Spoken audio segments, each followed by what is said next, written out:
What does your pregame, pre-practice warm-up routine look like? I'm assuming that it has mini bands, maybe some stretch cords, probably some dynamic stretch, etc. And I'm not saying that all that stuff is bad, but what I am saying is I have a challenge for you. Grab some plate weight, get into some awkward iso hold shapes, and let's create some length and strength at the same time. Check it out.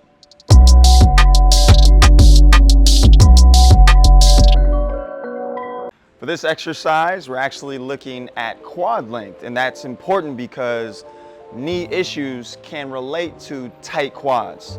So let's do some things that can lengthen those muscles, but at the same time strengthen. Grab your plate weight, okay? Find a nice sturdy wall behind you.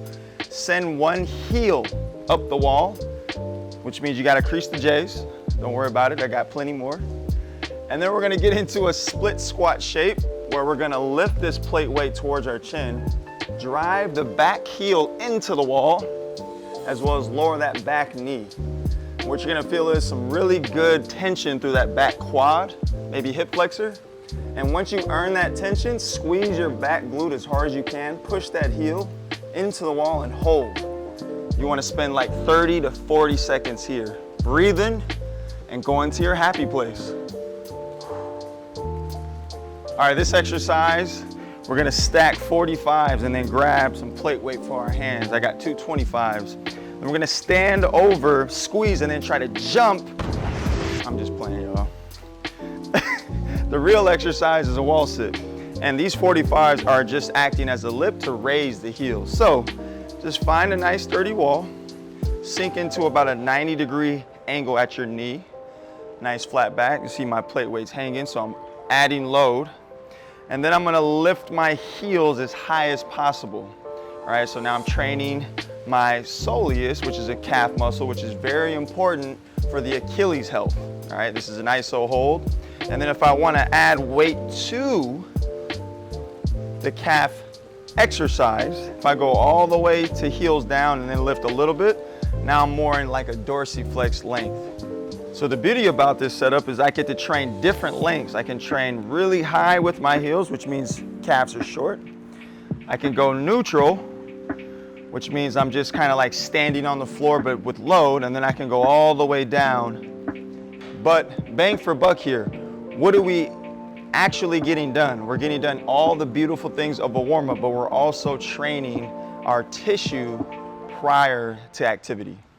One of the main emphasis that I like to approach before training, before practice, before games, is allowing the athlete to feel stabilization in the spine. What does that mean?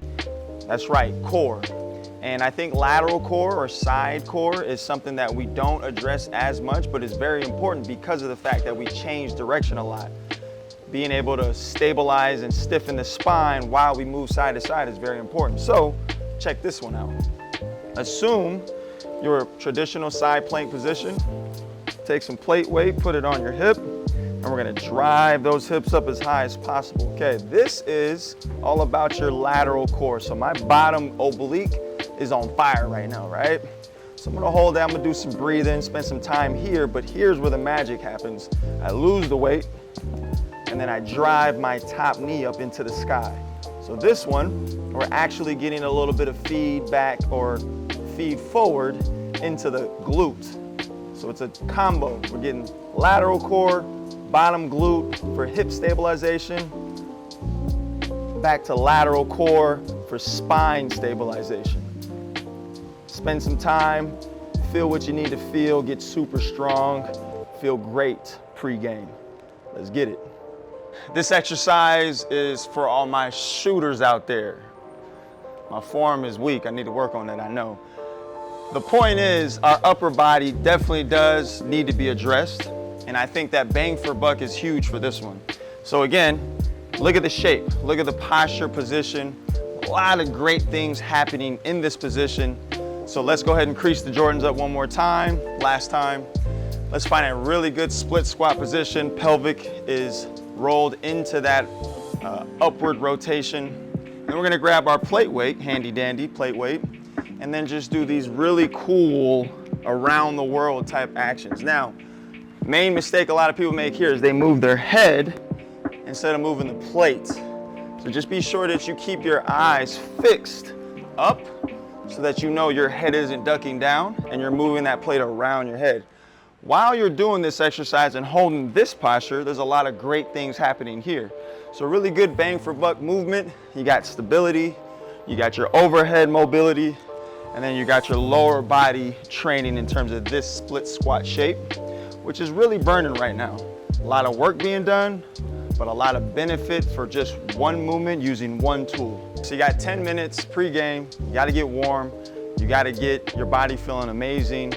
Instead of grabbing the mini bands and doing a bunch of butterflies, grab some plate weight, get into some awkward shapes, and feel the best you've ever felt before your game.